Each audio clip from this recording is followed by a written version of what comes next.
En esta presentación vamos a resolver ejercicios. El primer ejercicio que vamos a resolver es el problema 19 de la página 24 de la guía de problemas parte 4 de titulaciones ácido-base.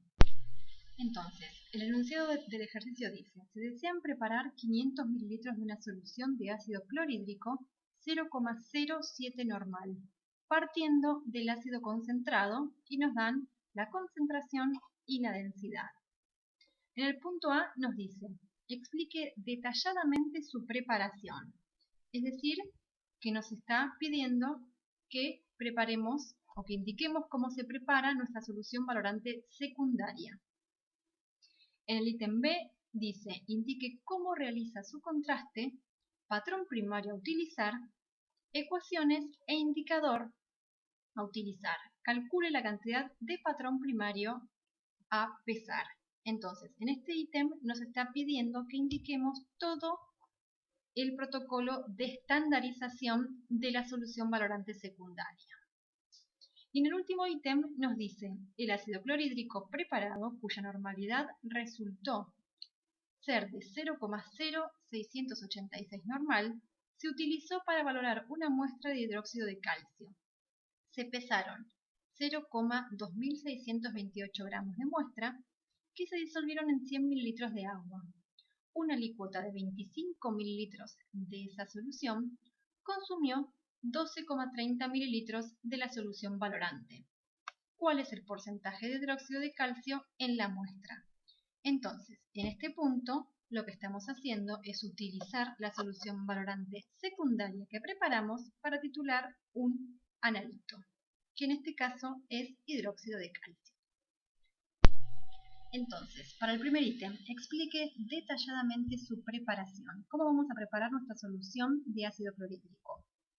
Lo que necesitamos calcular es qué volumen de ácido clorhídrico concentrado necesitamos medir para preparar 500 mililitros de solución 0,07 normal. Entonces, lo que vamos a hacer es calcular dicho volumen, y ese volumen se calcula como el volumen por la normalidad de la solución a preparar por el peso equivalente del ácido clorhídrico sobre la concentración del ácido clorhídrico concentrado por la densidad de nuestra solución de ácido clorhídrico concentrado. Reemplazando en esta fórmula por los datos que nos da el enunciado, obtenemos que el volumen necesario de ácido clorhídrico concentrado para preparar nuestra solución es 2,92 mililitros. Dado que este volumen se va a medir con una pipeta graduada, el volumen que vamos a medir es de 2,9 mililitros. ¿Cómo vamos a hacer para preparar la solución? En un recipiente de capacidad adecuada, que puede ser una probeta con tapa o una botella con un enrase previamente marcado de 500 mililitros, se llena con agua destilada hasta las 3/4 partes de su capacidad. Posteriormente, se agregan a ese recipiente los 2,9 mililitros de ácido clorhídrico concentrado medidos con la pipeta graduada y se agita la solución. Posteriormente se deja la solución reposar hasta que llegue a temperatura ambiente. Una vez que la solución llegó a temperatura ambiente, se lleva a volumen con agua destilada. Nuevamente se cierra el recipiente, se homogeneiza y se deja reposar. Finalmente, es indispensable rotular la solución, aunque sea por ahora con un rótulo provisorio, de forma tal de saber qué es lo que contiene la botella y no confundirla con ningún otro reactivo. Una vez que tenemos preparada nuestra solución valorante secundaria, debemos entonces estandarizarla o contrastarla. Entonces, en el ítem B nos dicen: indique cómo realiza su contraste, patrón primario a utilizar, ecuaciones e indicador. Calcule la cantidad de patrón primario a pesar.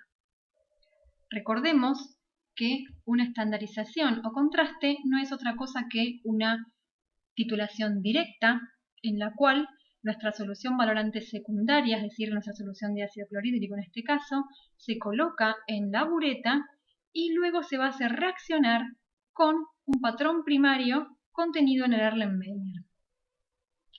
En el caso de las soluciones ácidas, el patrón primario que se utiliza es el bórax o borato de sodio.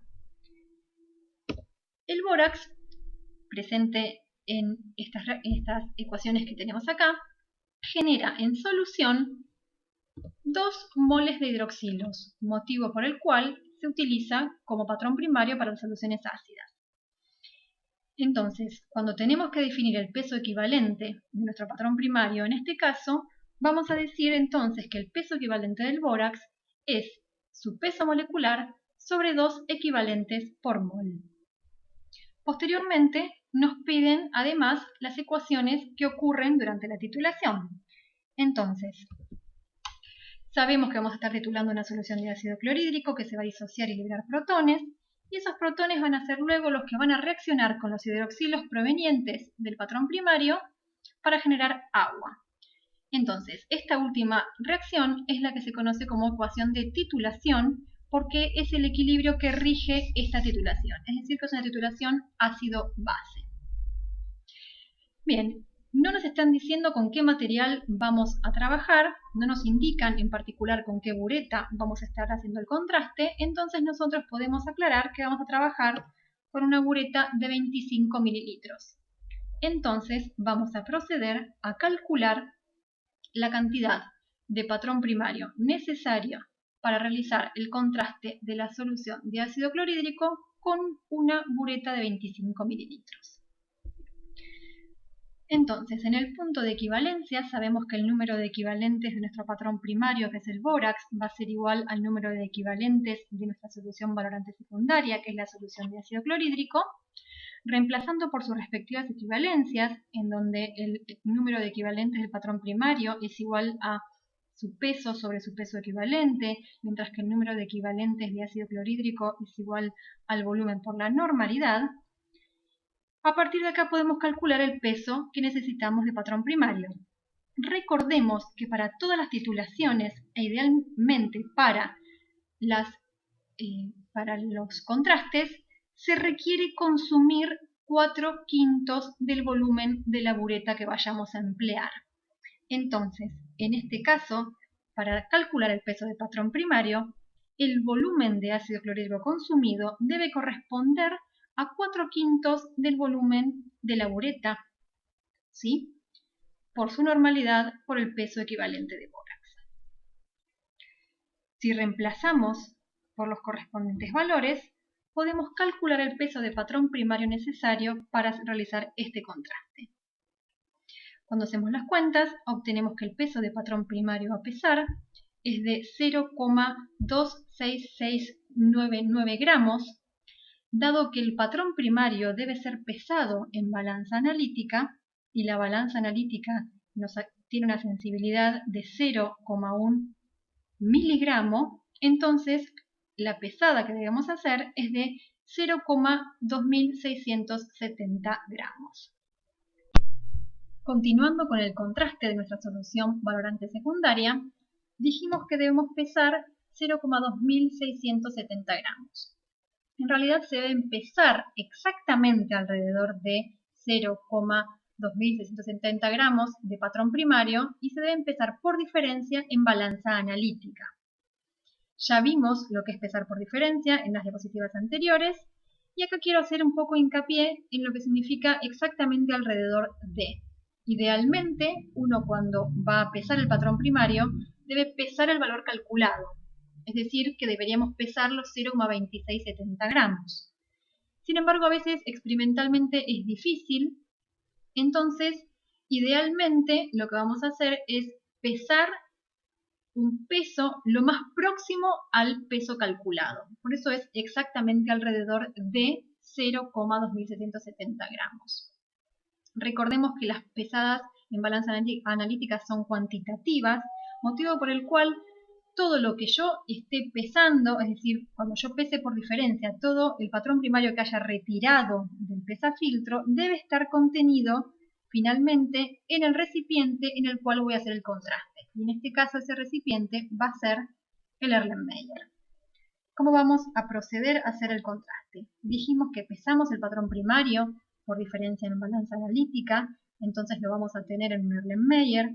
A ese Erlenmeyer le vamos a agregar suficiente cantidad de agua destilada para disolver al patrón primario y luego le vamos a agregar el indicador que vamos a utilizar para ver el punto final. En este caso el indicador que vamos a utilizar es la fenolftaleína. Después ustedes pueden chequear el rango de viraje.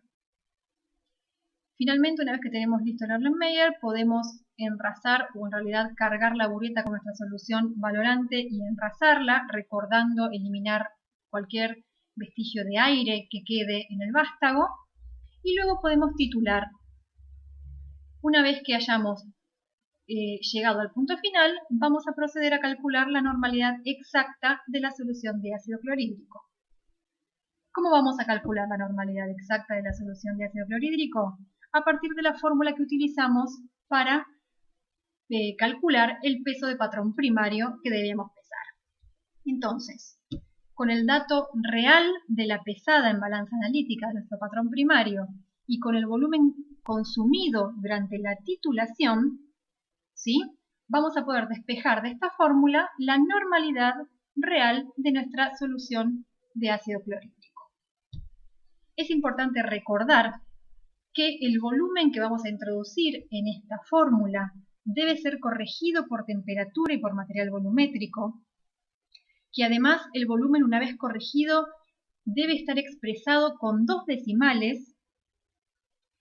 Y finalmente es importante recordar que la normalidad de la solución que vayamos a calcular se va a expresar con la misma cantidad de cifras significativas que la determinación experimental que menos cifras significativas aporte. Continuando con el ejercicio, en el ítem C dice: el ácido clorhídrico preparado, cuya normalidad resultó ser 0,0686 normal, se utilizó para valorar una muestra de hidróxido de calcio. Se pesaron 0,2628 gramos de muestra que se disolvieron en 100 mililitros de agua. Una alícuota de 25 mililitros consumió 12,30 mililitros de la solución valorante. ¿Cuál es el porcentaje de hidróxido de calcio en la muestra?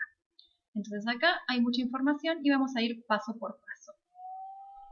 Lo que se hizo fue pesar una muestra sólida en balanza analítica. Entonces se pesó 0,2628 gramos de la muestra de hidróxido de calcio en balanza analítica. Ese peso se llevó a un volumen final de 100 mililitros en un matraz aforado y posteriormente con una pipeta aforada de 25 mililitros se tomó una alícuota y se colocó adentro de un Erlenmeyer. A ese Erlenmeyer se le agregó agua, el indicador y luego se tituló con la solución de ácido clorhídrico contrastada previamente.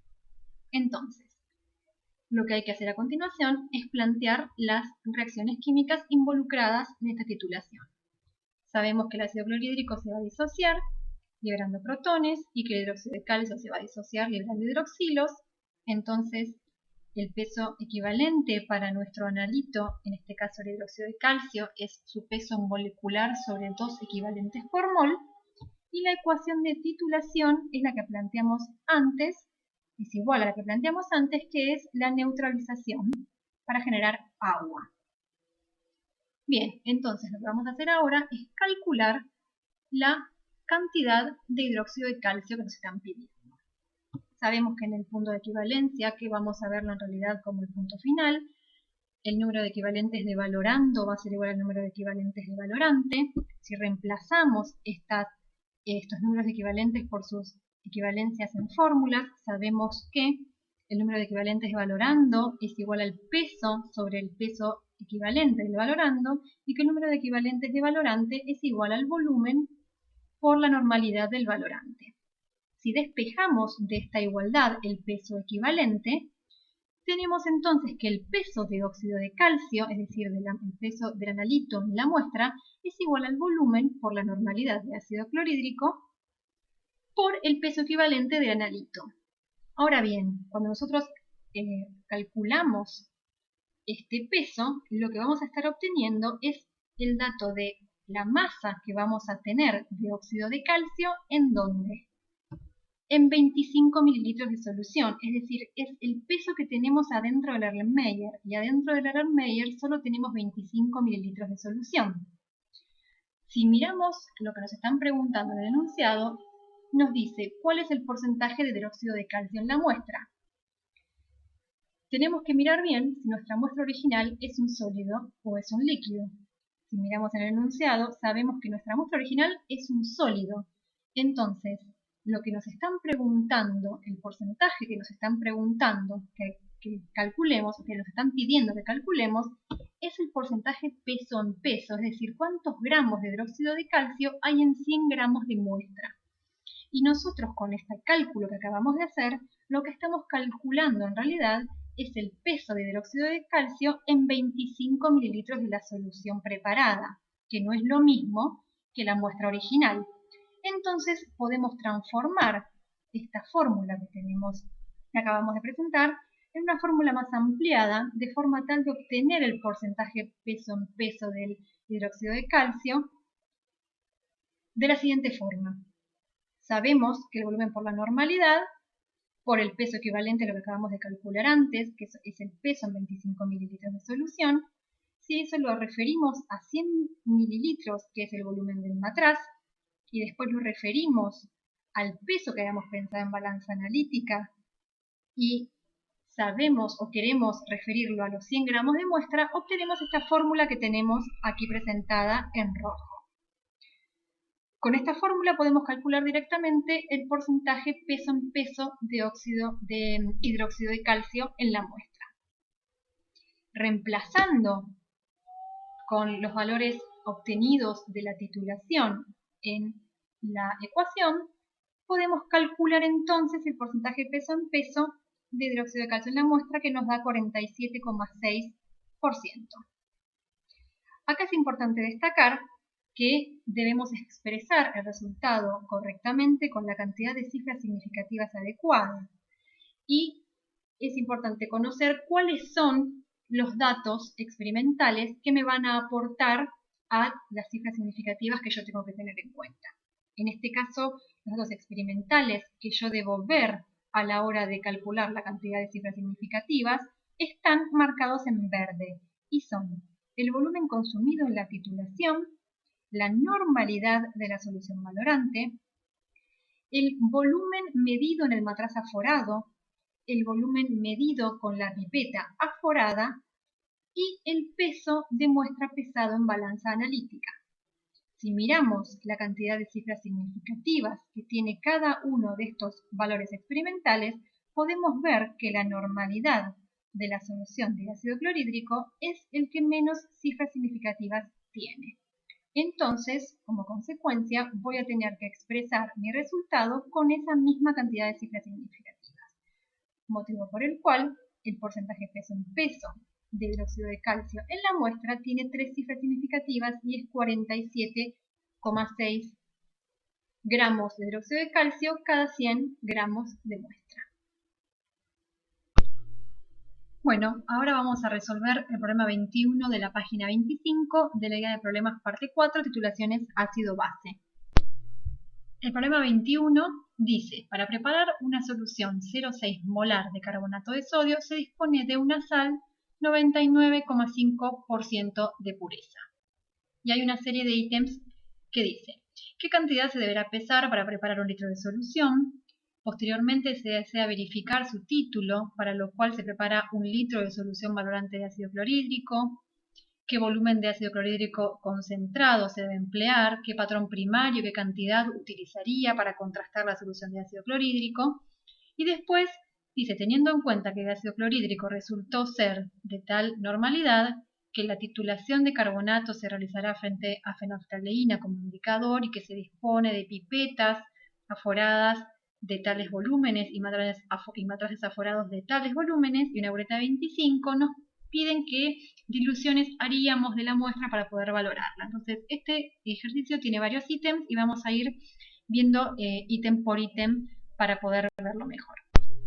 Bien, arrancando con el ejercicio. Para preparar una solución 0,6 molar de carbonato de sodio se dispone de una sal 99,5% de pureza. ¿Qué cantidad se deberá pesar para preparar un litro de solución de carbonato de sodio? Entonces, el cálculo del peso es muy simple. El volumen por la molaridad de la solución por el peso molecular de la sal empleada sobre la pureza de la sal con la que contamos nos da el peso necesario de carbonato de sodio para preparar un litro de solución. Dado que el carbonato de sodio no es un patrón primario, no es necesario realizar la pesada en balanza analítica, sino que se puede utilizar una balanza semianalítica. Continuando dice, posteriormente se desea verificar su título, para lo cual se prepara una solución valorante de ácido clorhídrico, 0,1 molar. Entonces, lo que se va a hacer a continuación es contrastar la solución de carbonato de sodio frente a una solución de ácido clorhídrico.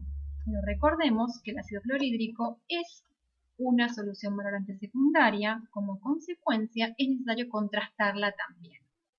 Por eso los ítems B y C. El ítem B dice qué volumen de ácido clorhídrico concentrado debe emplear y el C dice qué patrón primario y qué cantidad usaría para contrastar la solución de ácido clorhídrico empleando una bureta de 25 mililitros. Estos dos ítems son como el ejercicio anterior, ¿sí? Entonces para el cálculo de volumen de ácido clorhídrico sabemos que el volumen por la molaridad de la solución a preparar por el peso molecular del ácido clorhídrico sobre su concentración por su densidad nos da el volumen de ácido clorhídrico a utilizar. Entonces, se deberán emplear 8,3 mililitros de ácido clorhídrico concentrado medidos con pipeta graduada. Por eso solo tiene un decimal este volumen a medir. Tengan cuidado con los decimales en estas cuentas. Para el ítem C, sabemos que el patrón primario que se utiliza para el contraste de soluciones ácidas es el bórax. Y dado que nos dice que vamos a utilizar una bureta de 25, vamos a calcular el peso del patrón primario para consumir 4/5 del volumen de la bureta de 25 mililitros. Haciendo este cálculo obtenemos que el peso del patrón primario a pesar es 0,3814 gramos. Entonces, se deberán pesar exactamente alrededor de 0,3814 gramos de bórax en balanza analítica por diferencia para realizar un contraste con una bureta de 25 mililitros. A continuación el ejercicio dice, teniendo en cuenta que el ácido clorhídrico resultó 0,09908 normal, que la titulación del carbonato de sodio se realizará frente a fenolftaleína como indicador, que se dispone de pipetas aforadas de 5 y 10 mililitros, matraces aforados de 25, 50 y 100 mililitros y buretas de 25 mililitros, ¿qué dilución haría de la muestra, es decir, qué dilución se haría de la solución de carbonato de sodio, para poder valorarla y saber qué volumen de alícuota debe titular o titularía? Entonces, vamos a ir primero por pasos. Nos están pidiendo que titulemos una solución de carbonato de sodio 0,6 molar. Si vemos la curva de titulación del carbonato de sodio frente a por una solución de ácido clorhídrico, lo que podemos observar es que tenemos un primer punto de equivalencia. Ese primer punto de equivalencia corresponde al pasaje de todo el carbonato hacia bicarbonato. Y después tenemos un segundo punto de equivalencia en el cual tenemos el pasaje de todo el bicarbonato formado en el primer punto de equivalencia hacia ácido carbónico.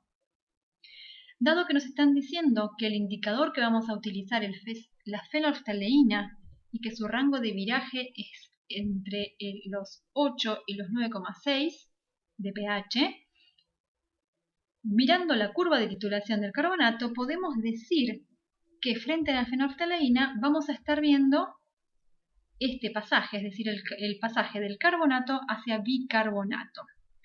Entonces lo que estamos viendo es el primer punto de equivalencia. Para el primer punto de equivalencia tenemos entonces que el peso equivalente de nuestra solución de carbonato va a ser igual al peso molecular del carbonato de sodio sobre un equivalente por mol. Como consecuencia, en esta titulación en particular, podemos decir que la molaridad de la solución de carbonato es igual a su normalidad. Entonces, vamos a titular nuestra solución de carbonato de sodio 0,6 molar. Hasta ahora sabemos que frente a la fenolftaleína vamos a ver el primer punto de equivalencia. Sabemos que el peso equivalente de nuestra solución de carbonato va a ser igual a su peso molecular. Como consecuencia, la molaridad y la normalidad van a ser iguales para la solución de carbonato de sodio en estas condiciones. Lo que queremos hacer ahora es hacer el contraste. Sabemos que para hacer un contraste o cualquier titulación, idealmente debemos consumir 4/5 del volumen de la bureta que vamos a utilizar para alcanzar el punto final o experimentalmente el punto de equivalencia. Entonces, lo que vamos a hacer ahora es ver qué volumen de la solución de carbonato de sodio deberíamos medir para poder consumir esos 4/5 del volumen de la bureta. Entonces sabemos que en el punto de final o en el punto de equivalencia el número de equivalentes de valorando y de valorante es igual. Conocemos la normalidad de la solución de ácido clorhídrico. Sabemos que el volumen de ácido clorhídrico va a ser 4/5 del volumen de la bureta de 25. Y conocemos la normalidad estimada de la solución de carbonato de sodio. Entonces, a partir de esta igualdad podemos despejar el volumen de la solución de carbonato de sodio que deberíamos tomar para poder contrastar la muestra directamente, para consumir los 4/5 del volumen de la bureta de 25 mililitros.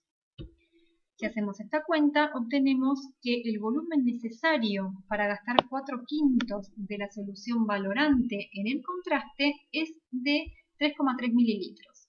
Dado que este volumen debe ser medido con una pipeta aforada, entonces se va a medir 3 mililitros, porque recordemos que las pipetas aforadas miden volúmenes enteros. Entonces necesitaríamos medir 3 mililitros de solución de carbonato de sodio con una pipeta aforada. Pero si miramos el material con el que contamos, podemos ver que no tenemos una pipeta aforada de 3 mililitros. Si vemos el material con el que contamos, la pipeta de menor volumen con la que contamos es de 5 mililitros. Entonces uno podría pensar que en lugar de medir 3 mililitros, podemos titular 5 mililitros de muestra. Si tituláramos 5 mililitros de muestra, consumiríamos más de 30 mililitros de ácido clorhídrico. Es decir, que consumiríamos un volumen mayor al volumen que mide la bureta. Recordemos que la bureta es de 25. Entonces, no puedo tomar 5 mililitros de muestra y titularla directamente porque no me alcanza el volumen de la bureta. Como consecuencia, lo único que me queda es diluir la muestra. Entonces, vamos a tener que decidir ahora qué dilución vamos a hacer de la muestra teniendo presente el material con el que contamos. Hasta ahora llegamos a la conclusión de que debemos hacer una dilución de la muestra. Para saber qué dilución de la muestra debemos hacer, vamos a tener que empezar a pensar la resolución al revés. Antes de pensar qué dilución voy a hacer, voy a pensar qué es lo que necesito tener adentro del Erlenmeyer para titular. Recordemos nuevamente que idealmente queremos consumir 4/5 del volumen de la bureta para alcanzar el punto final o el punto de equivalencia. Entonces, ¿cuántos equivalentes de ácido clorhídrico representan esos 4/5 del volumen de la bureta que voy a tener en el punto de equivalencia? Vamos a hacer esa cuenta. El número de equivalentes de ácido clorhídrico es 4/5 del volumen de la bureta por la concentración de la solución de ácido clorhídrico. Eso me da un número de equivalentes o de miliequivalentes de 2. ¿Qué quiere decir esto? Esto quiere decir que yo voy a necesitar poner 2 miliequivalentes o alrededor de 2 miliequivalentes de carbonato de sodio adentro del Erlenmeyer. Entonces, lo que yo voy a pensar ahora es qué dilución puedo llegar a hacer para que yo después, tomando una alícuota de esa dilución, pueda tener en esa alícuota los 2 miliequivalentes que debo poner adentro del Erlenmeyer. Mirando el material con el que contamos para hacer las diluciones, tenemos varias opciones de dilución. Tenemos una pipeta forada de 5 y una pipeta forada de 10 y matraces de 3 volúmenes distintos. Entonces, las opciones de dilución con las que contamos son 5 en 25, 5 en 50 final, 5 en 100 final, o si cambiamos de pipeta, 10 en 25 final, 10 en 50 final o 10 en 100 mililitros final. Para no hacer todas las opciones de diluciones, lo que debemos pensar es que muchas de estas diluciones de hecho se repiten, ¿sí?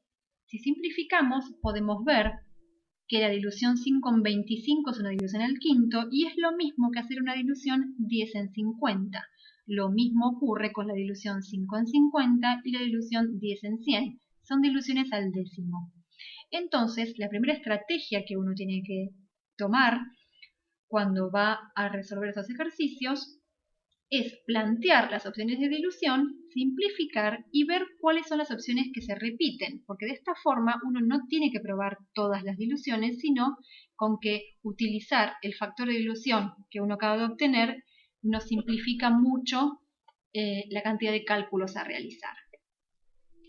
Algo que hay que tener en cuenta es que si de la solución original de carbonato de sodio, que era 0,6 normal, solo necesitábamos 3 mililitros, no es conveniente entonces, en este caso, hacer una dilución muy grande de la muestra y después vamos a ver por qué. Entonces, como conclusión de lo que acabamos de ver, vamos a probar las diluciones más bajas y que son la dilución al quinto y 2/5. Dijimos que vamos a probar las diluciones al quinto y 2/5 de la solución de carbonato de sodio 0,6 molar. Si a la solución de carbonato 0,6 molar le hacemos una dilución al quinto, estaremos obteniendo una solución de concentración 0,12 normal. En cambio, si hacemos una dilución 2/5, estamos obteniendo una solución de 0,24 normal. Hasta ahora lo que hicimos fue aplicar la dilución, es decir, preparar la solución diluida. Lo que debemos hacer ahora es decidir qué volumen de estas muestras yo debería tomar, considerando las pipetas con las que cuento, para acercarme lo más posible a los 2 miliequivalentes que yo necesito poner adentro del Erlenmeyer.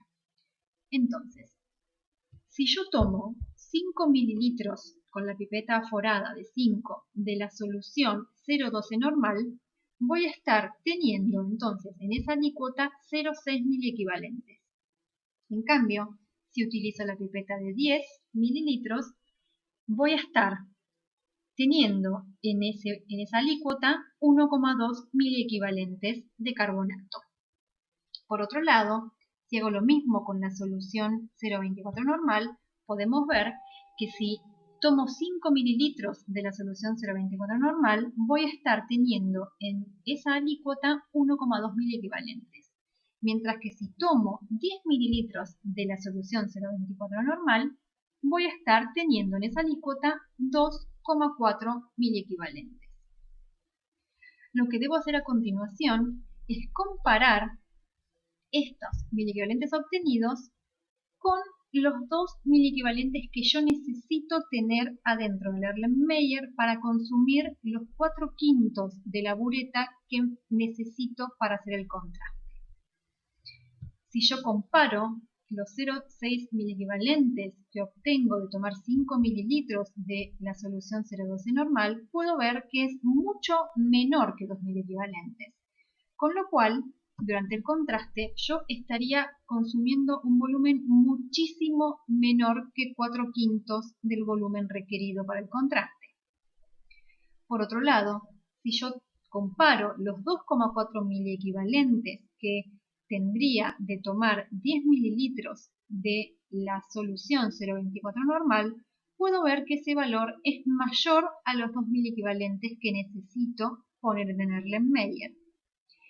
Y esto es muy riesgoso, ¿por qué? Porque estaría consumiendo un volumen mayor a los 4/5 de la bureta.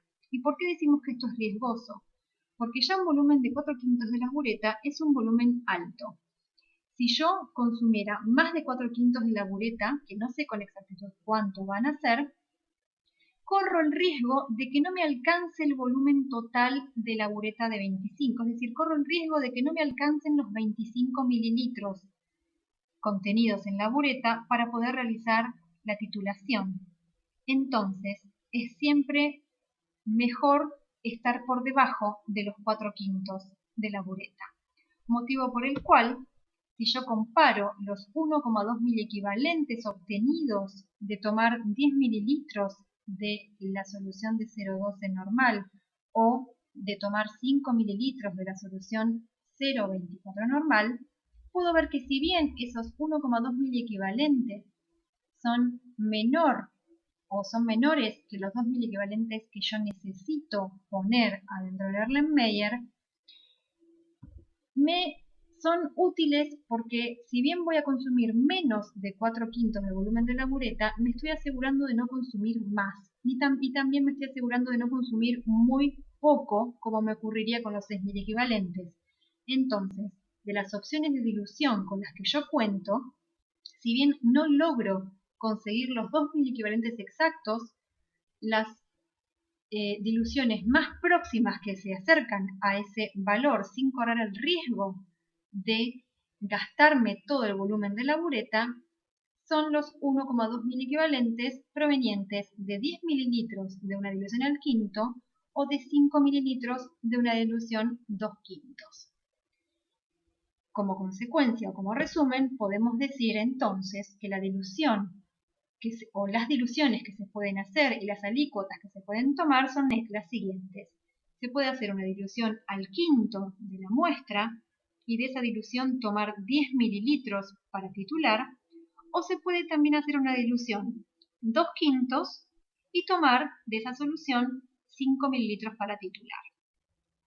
Ahora yo les dejo a ustedes dos consultas. Por un lado, dijimos que se pueden hacer una dilución al quinto, y si vemos en la diapositiva anterior hay dos opciones de dilución al quinto.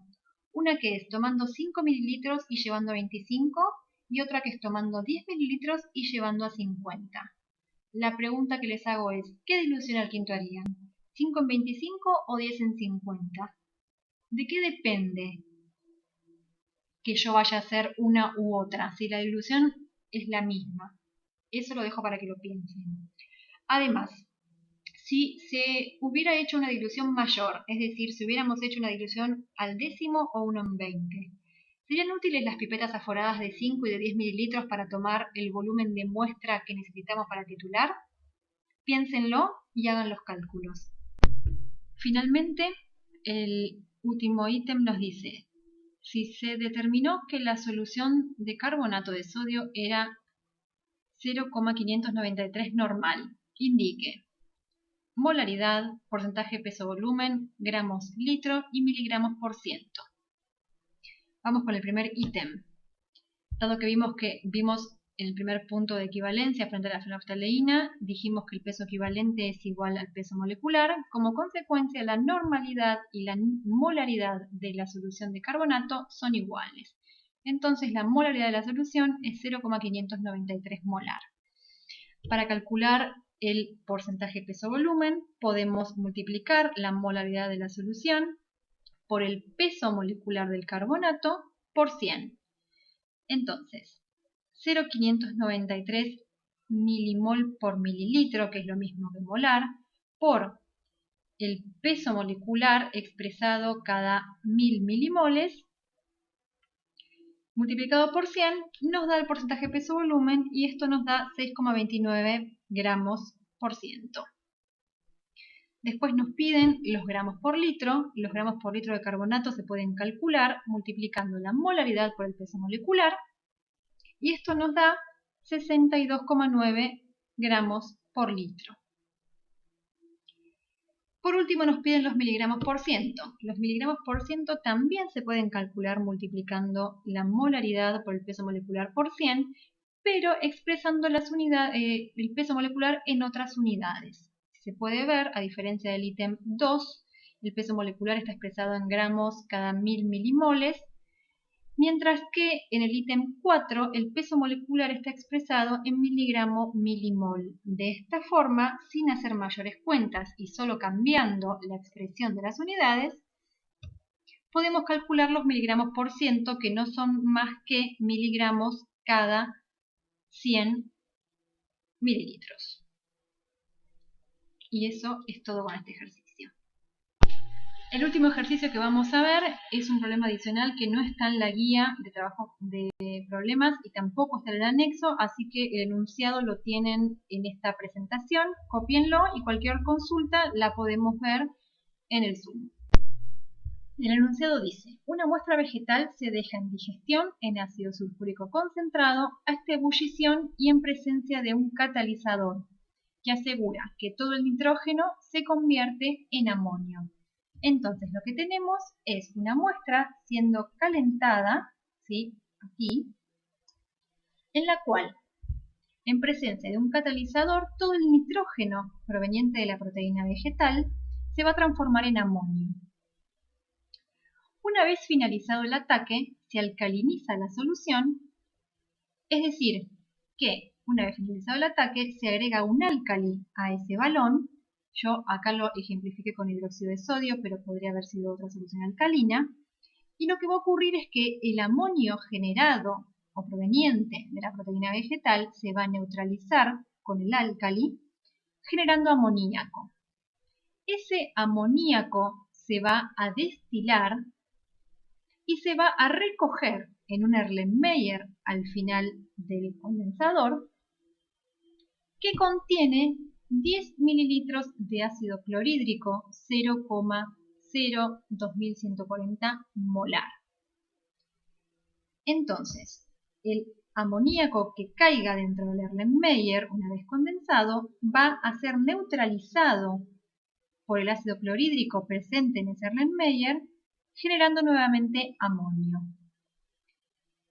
Después dice: el exceso de ácido se valora con hidróxido de sodio 0,0198 molar.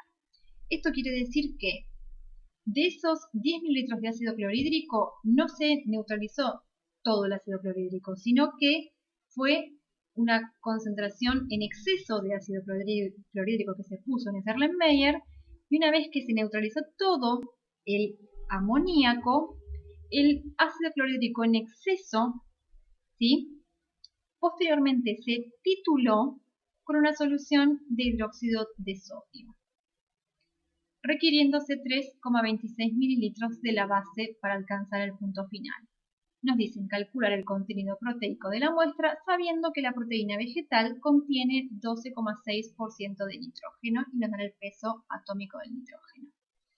Entonces, lo que está ocurriendo en la titulación en sí es que no se titula directamente el analito, que el analito en nuestro caso original sería el amonio o amoníaco proveniente de la proteína vegetal, sino que lo que estoy titulando realmente es el exceso de ácido clorhídrico que no reaccionó con mi analito. ¿Se entiende? Entonces, esto se conoce como titulación ácido-base por retorno o retroceso. Y lo que está ocurriendo en la titulación en sí, en realidad, es que el ácido clorhídrico en exceso, ¿sí?, es neutralizado con la solución de hidróxido de sodio para formar agua, y esa es nuestra ecuación de titulación. Fíjense que en ningún momento el valorante está en contacto con el analito, sino que lo que se titula es un intermediario, y en este caso es el ácido clorhídrico.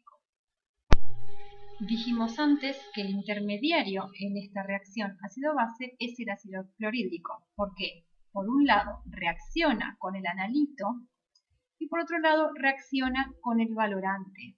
Es decir que el número de equivalentes totales de ácido clorhídrico que se pusieron adentro del Erlenmeyer es igual al número de equivalentes de amoníaco que se destilaron más el número de equivalentes de hidróxido de sodio que se neutralizaron en la titulación. Considerando que la molaridad y la normalidad para el ácido clorhídrico